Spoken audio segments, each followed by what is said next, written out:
Chapter 2, Helix Series Menus.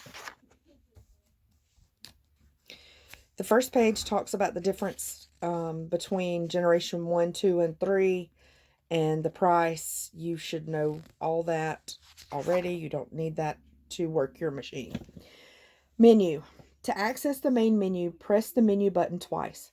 Your unit will display a series of titles at the top of the screen. Using the cursor, you can move left or right from one title to another. Stopping on a title opens a submenu underneath, offering more setting choices. Initially, you will discover that many choices need to be set up only once. There are a few items that a user may choose to change back and forth while on the water in order to tune the unit for specific fishing environments. Pressing the exit button will take you out of the menu. In some cases, you may alter settings for a particular view by pressing the menu button only once to show the available choices.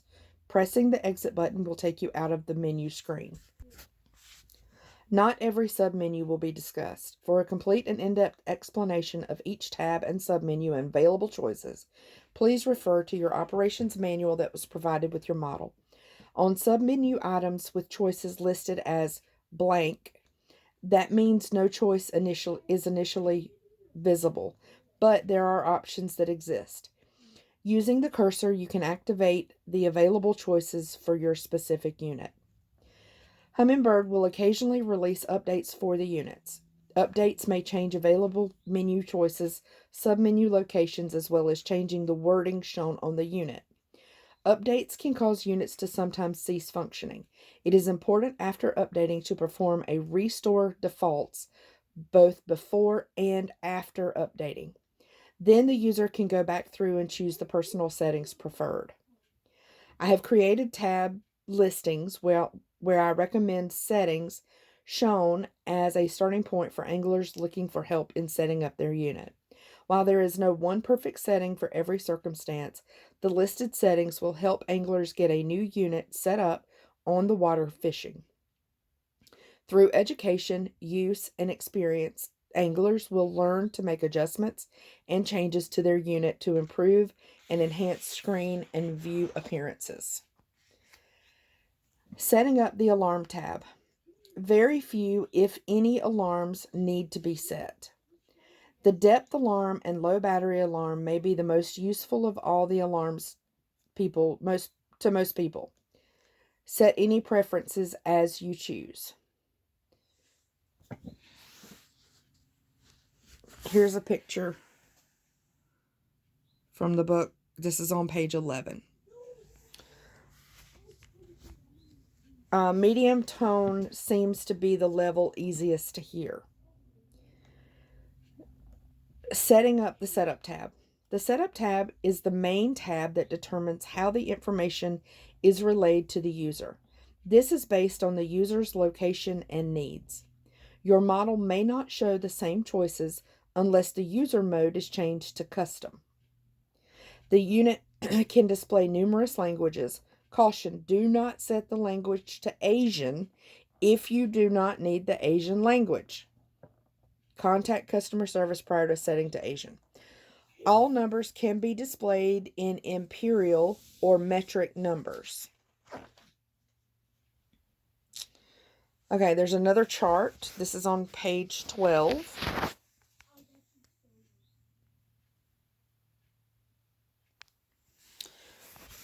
User mode options include angler or custom. In custom, the user has more control of the information and choices listed under the sonar tab. Okay, now we have a list of definitions or what to do under these different options. Restore defaults. This is an important function key. Prior to updating software, the unit must be restored to original factory defaults. Doing so will change all specific settings you have made. Prior to restoring default, it is strongly suggested that the user either write down all the current settings for each tab or take a picture of the current settings in order to make it easier to return to the settings that you had made prior to the restore.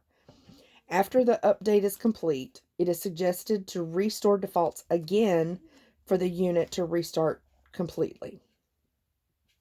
Format nav directories. Do not restore this unless you want to remove all settings, waypoints, routes, and all other user input data. Digital readouts. Readouts can be displayed in a variety of methods as boxes or overlay. Only in boxes can that data be changed. Select readouts. This allows you to choose what information you want displayed. To change the data, you must have boxes selected in the previous definition under digital readouts. Select nav readouts. This allows you to choose what information you want displayed during navigation. Depth offset.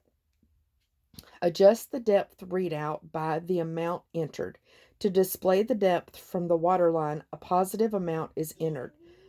Plus or positive 0.5 feet equals the boat's waterline is 6 inches above the transducer height.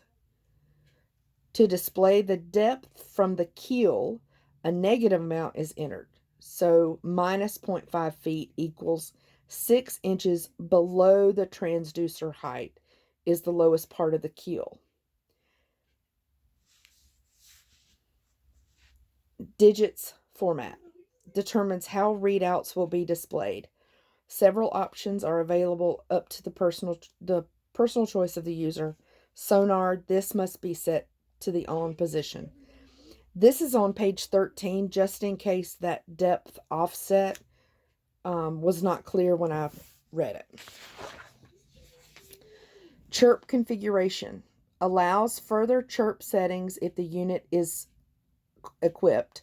In most cases, there is no need to adjust these frequencies, but the ability to do so is located here. Demonstration, that should be in the off position. Sound control set to all. Encrypt SD card.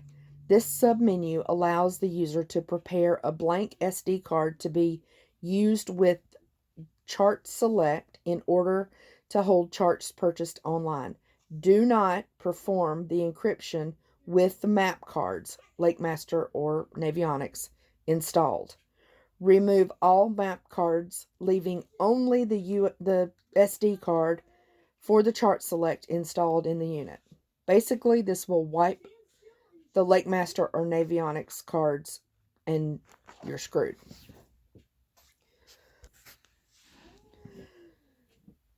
Setting up the chart tab. You have already installed your map card into the SD or micro SD slot. Enter the menu and use the cursor to highlight the chart tab. Adjust the settings listed below. I'm going to show you the picture and then I'm going to read the instructions for each one of them.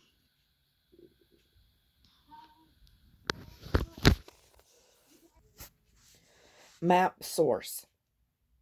Set to auto to select installed card automatically.